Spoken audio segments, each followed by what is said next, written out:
AOC is an attractive millennial with a powerful surface appeal. AOC and Zohran Mamdani are the official ideological leaders of the Democratic Party. Mamdani, drawing a line in the sand on Netanyahu, has forced the center of the party to pick a side, and AOC is quickly becoming the face of the party, much to the chagrin of Hakeem Jeffries, I'm sure. What they don't seem to understand is that the more they fearmonger socialism, the easier it is to say this. Democrats have been branded as socialists for longer than I can remember. I remember President Obama being called a socialist almost every single day by Republicans across this country, and it didn't stop him from delivering not just on a first term, but a second term, and things that we still talk about to this day. And I do have to push a little bit on you, Roland, on the premise around blue and red and purple, because I believe what's at the heart of this agenda is the struggle of the working person. And as much as we believe ourselves in New York to be exceptional, we also know that working people aren't just struggling in New York City, they're struggling everywhere across the country. And this message is about how can we ensure that when you work every single day, that you come home at the end of the day and you can actually afford to pay those bills for your housing, for your childcare, for your groceries. How do we reduce the distance between those two things? And here in New York City, we've talked about building more affordable housing, universal childcare, city-run grocery stores, real tangible things. I think that these have the potential to connect with any working person that's struggling anywhere. And I think for those who are concerned about what is this party, my answer would be that, what is the Democratic Party if not its voters? And what we've seen from its voters is that people are hungry for a vision of the Democratic Party that has more to do with the New Deal than with the raw deal that so many Americans have been forced to accept over these last few years. It's getting pretty hard to make communism and socialism sound scary when the fascists in office are doing stuff like this, freezing Medicare money from Minnesota over fraud concerns. They aren't even bothering to hide the evil anymore, just calling anything they don't like fake and gay, and that's enough to pull funding and kill Americans. And it seems that Democratic socialists like AOC are the only politicians willing to say anything about it. They're here to kill people. This is what these policies do. They kill people. You can't get your chemotherapy. You can't get your long-term care. You're bleeding out in a parking lot because your doctor is not allowed to provide you a life-saving abortion when you're having a pregnancy complication, and they don't care. They don't care. And it is one of the most horrifying realities that we're just living with day to day. There is no way to mistake the influence of the Democratic Socialists when we've got every part of the political spectrum coming after us. And it seems like the cost of entry to the mainstream media now is being forced to answer, are you with them or against them? I mean, you're sitting in New York City. We've got a socialist mayor in New York City, Zohran Mamdani.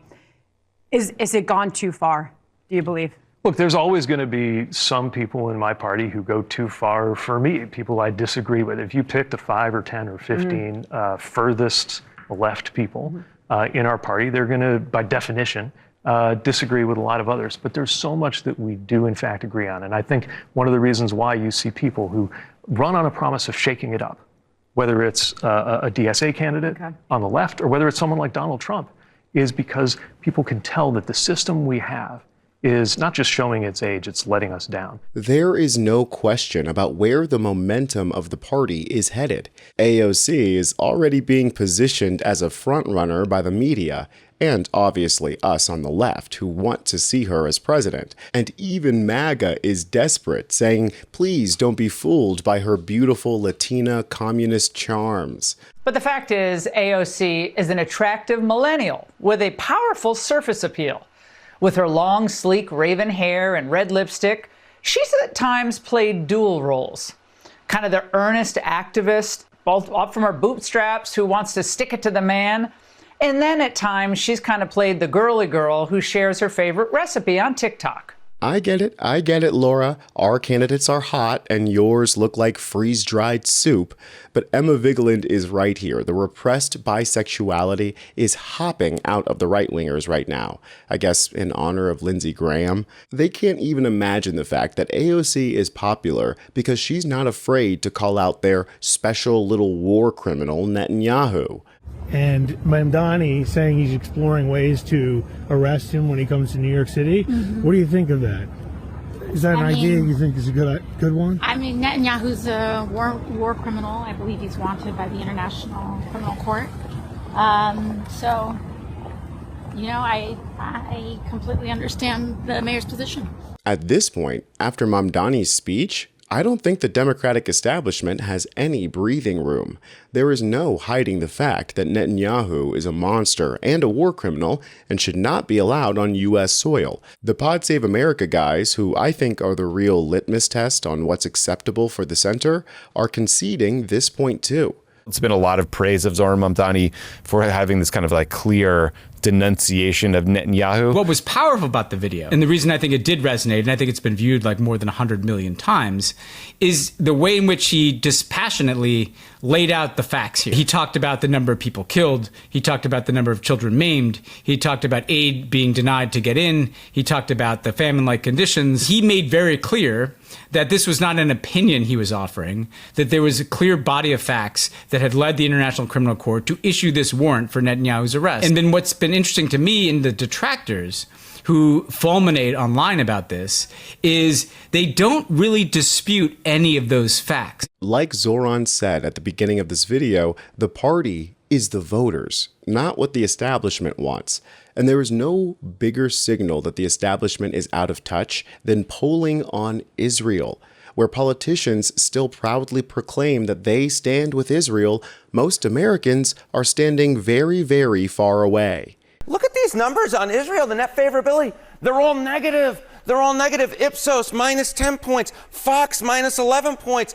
Marquette University Law School Law poll. Look at that, minus 20 points. Pew Research Center, minus 23 points. Negative, negative, negative, negative. And Gallup earlier this year was also negative. We're not just talking about the Democratic base anymore. We're talking about the general electorate as well. The general electorate has turned against Israel. This is not just a left issue. It is an American issue when it comes to opinions on Israel. No one wants this war. No one wants to send our children to die for Israel, and no one wants our tax dollars going to Pete Hegseth to kill Iranian children either. Meanwhile, our own little orange Netanyahu couldn't give a flying fart about being a war criminal himself, even if you asked him to his face. You're talking about blowing up civilian power plants and bridges. Much of the civilized world would consider that a war crime. Do you? I won't respond to that question. Who are you with? The New York Times. I figured so. Failing New York Times. MAGA is a vile, vicious, traitorous movement that is dead set on sending your children and grandchildren to die in the Middle East, as has been the birthright of Americans for decades now, apparently. Trump is ordering his Secret Service to plan out for a draft so that we can continue to support Israel's genocide. Meanwhile, the Democrats are helping MAGA by passing these insane poison pills, like Section 219 in the NDAA. I'll put this section's full text on screen right now so you can pause and read it if you want to, but it is absolutely a full integration of Israel into our military. Interestingly, though, as this user points out, there is nothing in this bill, nor in Israel's law, allowing for the U.S. to have equivalent access to their systems. This is a blatantly dangerous law that would challenge the U.S.'s sovereignty. Also, Israel can send more squatters into the West Bank like they did today. شباب هاي المستوطنين نزلوا تلا البلد عنا.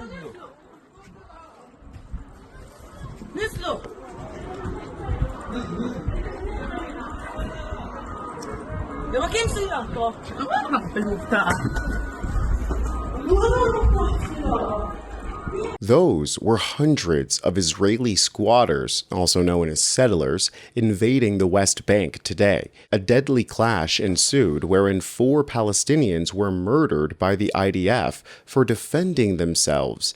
And as a result, Bibi the Butcher is ordering a full-scale invasion of the West Bank. This is what your tax dollars are paying for, while we don't even have health care or a minimum wage over $8.